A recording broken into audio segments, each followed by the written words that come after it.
Hi guys, welcome back to the Blessed Mess podcast. I'm your host, Maria Buskirk.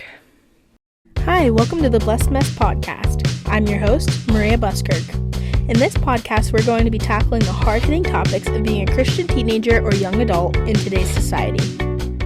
So guys, I'm going to be honest, lately I've been having a bit of trouble trying to come up with topics to talk about. I feel like, my relationships topic right before Valentine's Day was a big something I was really excited to hit, and even on Valentine's Day I talked all about seasons of singleness, and I thought that was great to kind of pair in with it.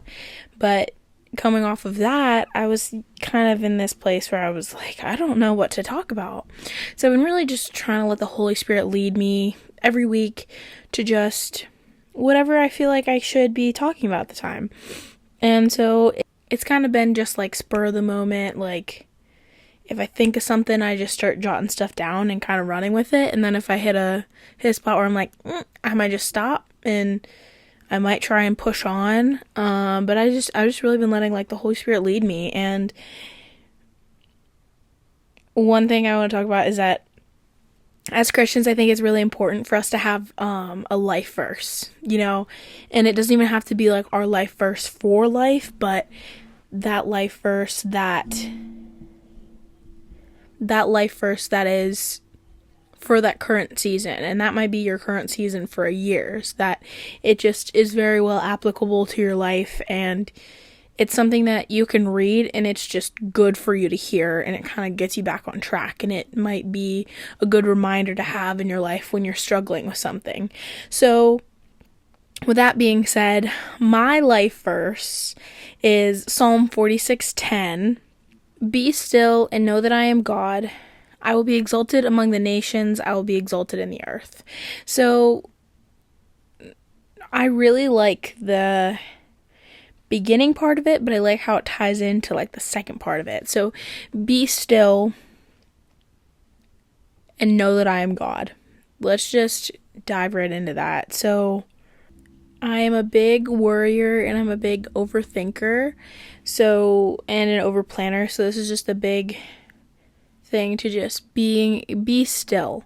Being still is something that I always strive to do in my day-to-day, because it's not something I naturally do and something that I should work on. So that's why that is my life verse, and I'll get more into it. But first, I just really want to break down that verse and that chapter, because it's not a very long chapter, and I love having some context of leading up to that verse. I think that's very important. So Psalm 46, it's not very long. We're just going to jump right into Psalm 46:1.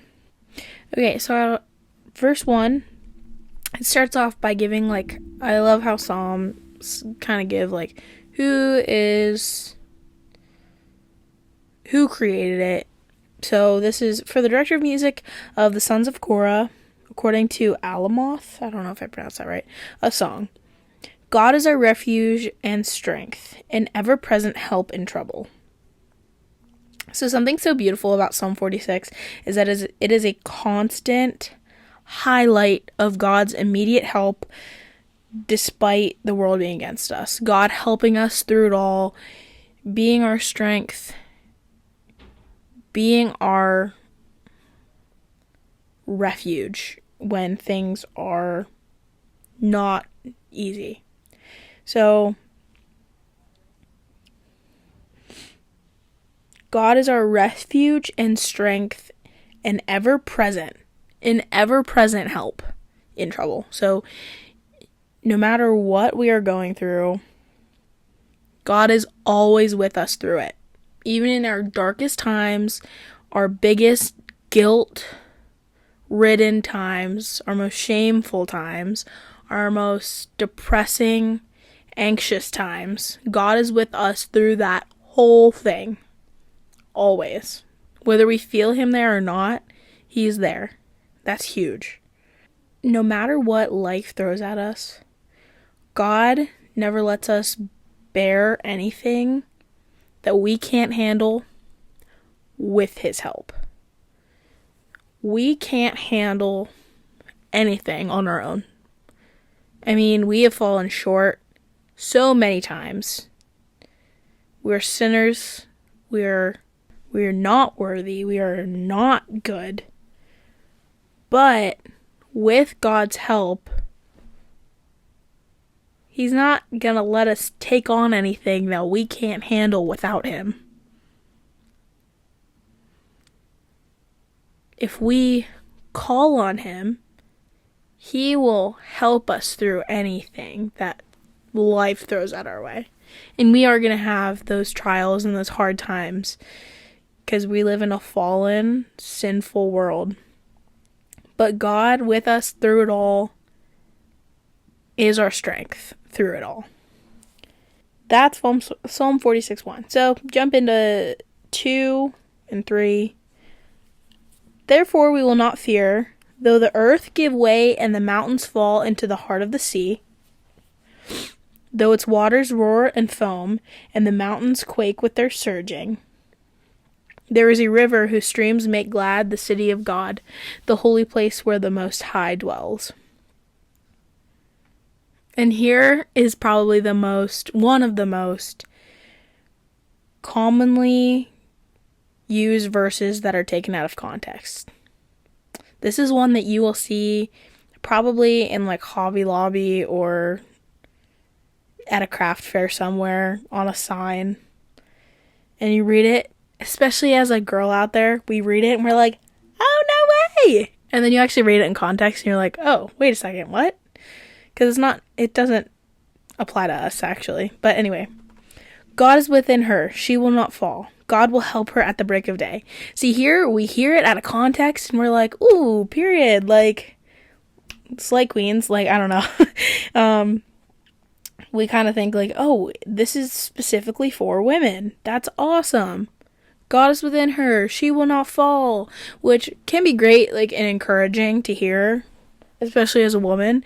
However, in this actual context, the her is referencing Jerusalem. Not a real woman at all. So, but anyway. It's still showing here that God's strength is protecting those who honor Him. So everyone who honors Him in Jerusalem is protected because of God's strength and for them honoring Him. And throughout all of this, it's really demonstrating all of Psalm 46, but especially my life verse. Like, God is there with us through those hard times.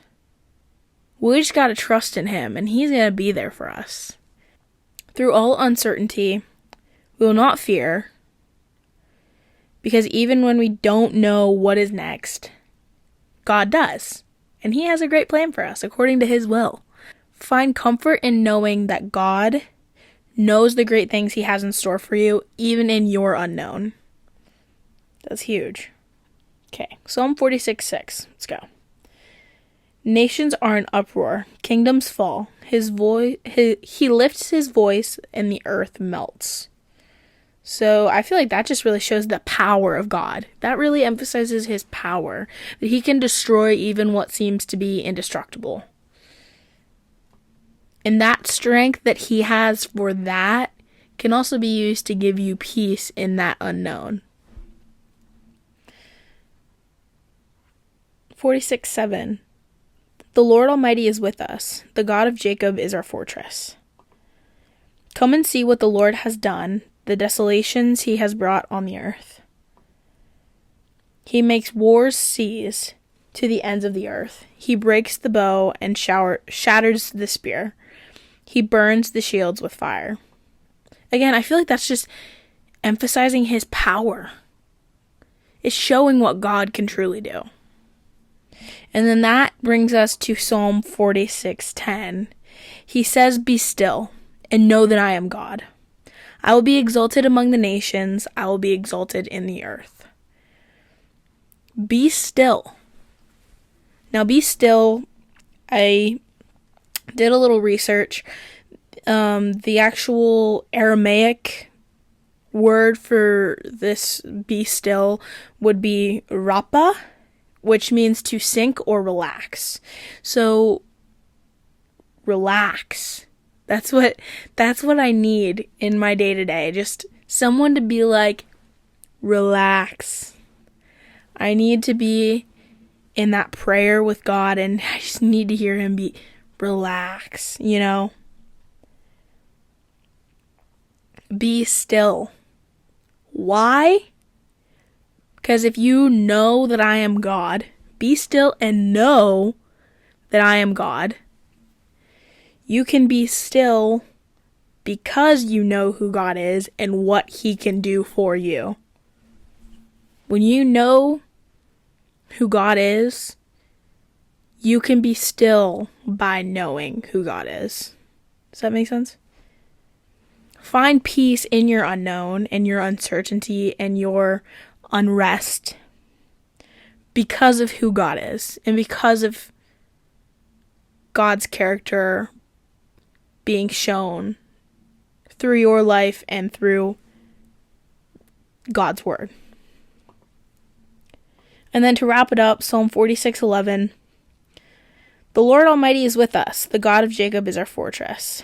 I just feel like him emphasizing like the God of Jacob is so big because that just shows like he keeps his promises that he made to Jacob and his descendants. He will protect us and he will be there for us.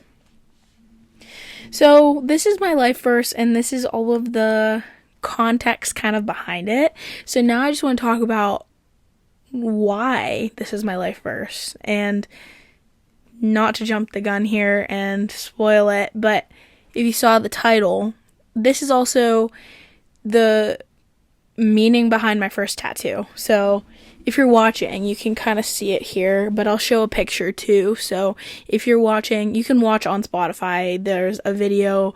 If you are on Spotify, you can click and there's an actual video to watch it. But if you don't like to do that, you could also watch it on YouTube. But I'm also probably, if you follow me on Instagram, I remember last video, I think it was the first relationship video that I did. I meant to put the handle in, but I think I just completely forgot to put it in while I was editing. So here's my reminder to remember. Here's my handle. Good Lord, please don't let me forget again because that's embarrassing. But my handle, but I'll probably post a picture of my tattoo as well on there, just to kind of, if you didn't see it and you were just listening, I'll show it anyway. But I just got this. Oh, it's really hard to see because I'm far away. It just says be still on my wrist. It's in like a cursive writing, and then the T actually in still is a cross. It's supposed to represent a cross at least. So this was something that was really huge for me. It was my first tattoo. I got it when I was 17. This is my, I don't want to say like warning. Not warning. I don't know. Heads up, I guess. I don't regret this tattoo at all. I love this tattoo, but I highly recommend waiting till you're 18 and you are 1000% sure of what you want to get tattooed on you. Not that I regret. I have 2 tattoos and I'm planning on getting another one. I think tattoos are really cool and it's a great way to glorify God, actually. I mean, I know there are verses that people like to take and put it into like a specific context, but I believe tattoos are really cool and they're a great way to glorify God. But in this case, this is a great reminder for me, my tattoo.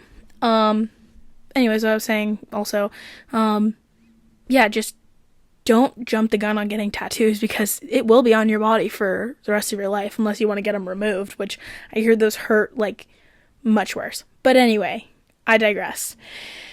I got this tattoo when I was 17. It's coming up on 2 years of me getting it. Here in, right? Has it been 2 years? Yeah. Here in April. I actually got it on my Easter spring break. I went to Delaware and I went to a tattoo place there and got one. So, but anyways, I really wanted to get this tattoo because if you know me, you know this. I'm a big worrier. I'm a big overthinker. I'm a big overplanner. I have a hard time letting go of things that are completely out of my control. I have a hard time just sinking back and relaxing. I feel like I always have something on my mind that I have to worry about or have to think about or whatever, just worry about. It's very hard for me to be still. I struggle with this a lot. I'm constantly, like, my mind's constantly on the go, and then my body a lot of times is constantly on the go. So this was a big one for me because I had and sometimes still have very bad anxiety over things, like I said, that are completely out of my control. I would work myself up so much and would have pretty bad panic attacks for quite a while. And that was really before I really got to know Jesus. That was when my mind was really set on a lot of worldly things. So I definitely had a big issue with worrying so much about things that were so out of my control.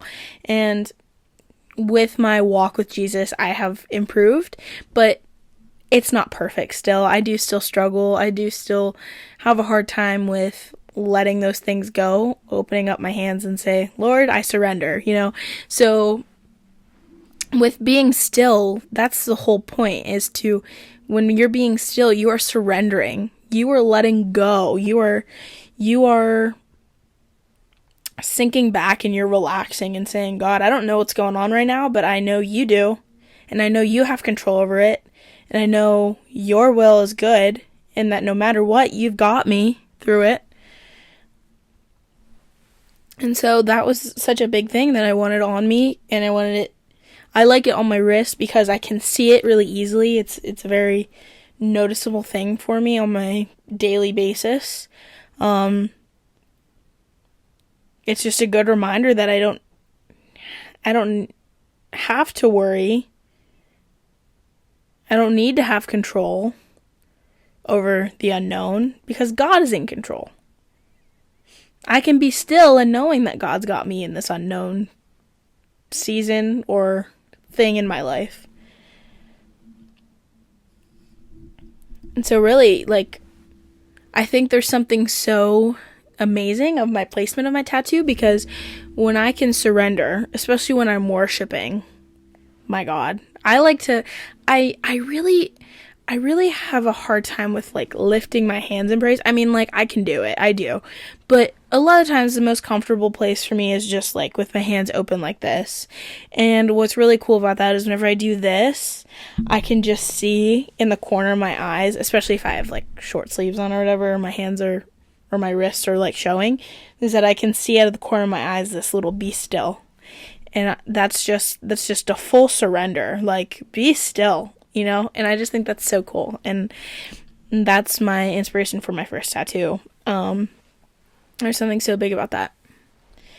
And I was talking with Claire about this idea that I had for this podcast, about just talking about this verse, because weirdly enough, today's Thursday when I'm filming, but yesterday, I was looking up, I was researching of some topics that I was thinking of doing, and I went on the Bible app, and I saw that the verse of the day was my life verse. It was Psalm 46:10, and I was just, I just sat there for a second, and I was like, wait, what if I did something about this verse? It's such a meaningful verse in my life that it spoke volumes in my life and has impacted me greatly and still does to this day. Why wouldn't I talk about it and talk about the importance of it in my life? because it's so big in my life. It's so amazing. And I think that it's just really important to tie it into something, which Claire guided me through this, and it was so big. I really loved it. She started talking about Mark 6, and then if you also look at Matthew 14, they kind of align. It's all about it's all about Jesus feeding the 5,000. So if you haven't read that story, Jesus is talking to the disciples. I think it was Peter. The disciples were talking about just having all of the people in the town go back home because they don't have enough food to feed everybody, and they can go get food in town. And Jesus is like, well, how much food do we have? And they're like, the disciples are kind of like what? Like, we're not gonna have enough. What are you getting at? We don't have nearly enough food to feed these 5,000 people. And Jesus is like, I got it. So Jesus manages to take all of what they were able to offer and fed these 5,000 people till they were full with what they were able to offer. And I think that's so big if we tie it back into our lives, that if we give God all that we can, all that we have, and we just trust that He will work with it however He can, it will flourish, and it will be so much bigger than we will ever imagine. And if we just can give it all to Him, He can multiply our all tremendously to be so big for us. And I think we can sometimes put God in a little box and be like, I only have this much. What are you going to do with this? And we sometimes doubt how much greatness can come from just the little amount that we are literally able to give God. Like, it could be little in our eyes, but whatever we can give to Him, God can multiply it and transform it into something huge for us. And I think that's just so important. And if we surrender that and we're able to give that to Him, just trust in that and be still and just trust in Him. You don't need to worry. You don't need to save it. You don't need to worry about it, because God is going to provide, and He has a great plan for us. We just need to be still and know who He is and know His character, and that will just help us to be still even more and understand that He will provide. So yeah, that's the background to the reasoning for my first tattoo and what it all meant to me and what it still means to me. So this is a little more of like a personal episode, but I hope you guys enjoyed it. It's a little different than what we're used to, but I hope you guys enjoyed learning a little bit about my favorite verse and the context behind it and why it's my favorite verse. So I'll see you guys next week for a new video, and love you guys. Hope you guys have a great week, and we'll see you next time.